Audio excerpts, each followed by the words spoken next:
वळूयात पुढच्या बातमीकडे। वसईहून नालासोपारा आणि विरारच्या दिशेने जाणाऱ्या रेल्वे मार्गावर पाणी साचलंय, त्यामुळे रेल्वे सेवा पूर्णतः विस्कळीत झाली आहे। दरम्यान अनेक प्रवाशांना रेल्वे रुळांवरून पायी चालत घरी जावं लागलंय।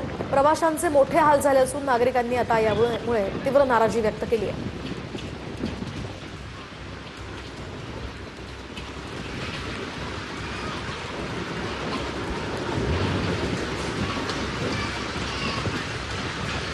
तर आपण पाहतोय वसईहून नालासोपाऱ्याच्या विरारच्या दिशेने जाणाऱ्या रेल्वे मार्गावर हे पाणी साचलेलं आहे।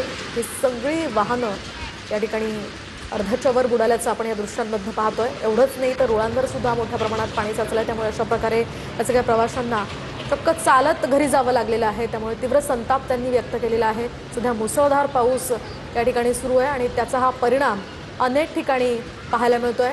रेल्वे सेवा यामुळे प्रभावित झालेली आहे। रेल्वे सेवेवर याचा मोठा परिणाम झालेला आहे। खरं तर वसई विरारहून किंवा इतर ठिकाणाहून मोठ्या संख्येनं या ठिकाणी प्रवासी प्रवास करत असतात आणि त्यांना या सगळ्या त्रासाचा सामना सध्या करावा लागतोय।